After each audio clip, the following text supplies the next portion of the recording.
Today we will discuss professionalism in everyday practice. हम जैसे रोज़मर्रा के उमूर में, रोज़मर्रा के मामलात में हम प्रोफेशनलिज्म कैसे शो कर सकते हैं, कैसे हमारे एटीट्यूड से प्रोफेशनलिज्म नज़र आएगा। देखना ये है कि प्रोफेशनलिज्म के जो बुनियादी कैरेक्टरिस्टिक्स जो देखनी होती हैं कि वो क्या हैं। Distinctiveness of their knowledge. If I am professional, मैं डिस्टिंक्ट होऊंगा, इनफरादी मेरी हैसियत होगी, मुनफरद होऊंगा। और नंबर टू, अनडाउटेड अथेंटिसिटी। मेरी उस क्वालिफिकेशन में, मेरी वर्थ में, मेरे एक्सपीरियंस में, मेरी नॉलेज में, मेरे स्किल्स में कोई डाउट नहीं होगा। Responsibility of their members. और जो उस कम्युनिटी के, उस प्रोफेशन के मेंबर्स हैं, वो जो वो उसको इक्वली रिस्पॉन्सिबल समझेगा। ये जो कैरेक्टरिस्टिक्स हैं, अगर ये कैरेक्टरिस्टिक्स किसी में शो नहीं हो रही हैं, तो that means the professionalism is not available, और द प्रोफेशनलिज्म की वो लेवल नज़र नहीं आ रही है। Now question is how professionalism is judged. Number one, against the set of the expectation और स्टैंडर्ड्स। आप ये लिस्ट बनाए 1 2 3 4 5, उसमें yes no yes no yes no करते जाएंगे, पता चलेगा कि ये स्टैंडर्ड्स हैं या नहीं है। Number secondly, from our own personal values and set of understanding of what the professional means. जैसे ये प्रोफेशनलिज्म का जो बुनियादी एस्पेक्ट निकलता है वो सोशलॉजिकल, इंसान के बिहेवियर से, इंसान के अपने सोच से, इंसान का लोगों को कैसे देखता है, वहाँ से ये एस्पेक्ट निकलता है। तो ये निकला हुआ है।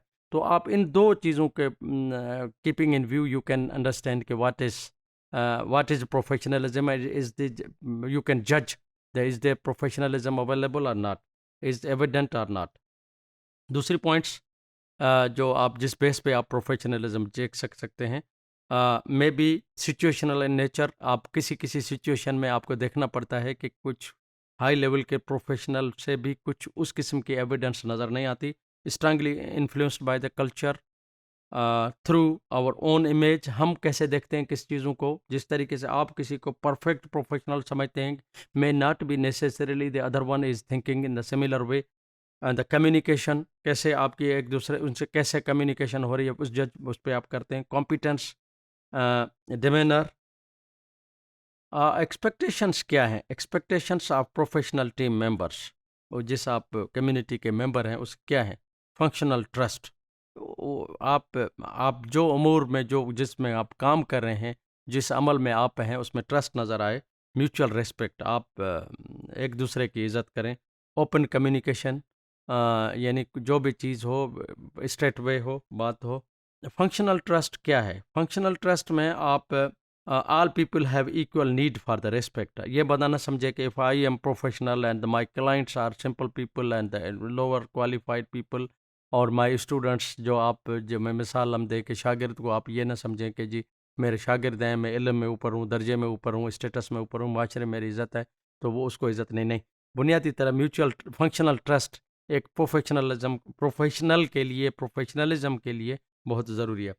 Respect to the best foundations for healthy personal relations, and each team members is equally important. में आप टीचर्स में आप सीनियर हैं या जूनियर हैं, जिस आप टीम में काम कर रहे हैं तो सबकी बराबर इज्जत है। Each team members work is equally important. Mutual respect, आप एक दूसरे को इज्जत करें, और आप उन्हीं बेसिस पे आप एक दूसरे से तल्क जब होगा तो आपका एक दूसरे को इज़्ज़त मिलेगी। यही अगर फाउंडेशन होगे तो। Open communication, team members talk to each other about issues directly. ये नहीं है कि आप एक चैनल इस्तेमाल करें, दूसरे चैनल। प्रोफेशन में आप एक टीम में, मसलन आप कि you are as a teacher, you are teaching to class 7 or 8, or you are at the university level you are teaching as one level of the students, and तो उस level पे जितने भी पढ़ा रहे हैं, that are you are team members, and तो उसमें आप को डायरेक्ट उस इश्यूज़ पे उस क्लास के हवाले से बात करनी पड़ेगी। All the members avoid the 3 B's। सब जो भी सीनियर है या जूनियर है, बराबर जो भी आप टीम में शरीक हैं, उनको 3 B's के: break it down, build them up, and be like them. ये 3 बुनियादी उसूल हैं।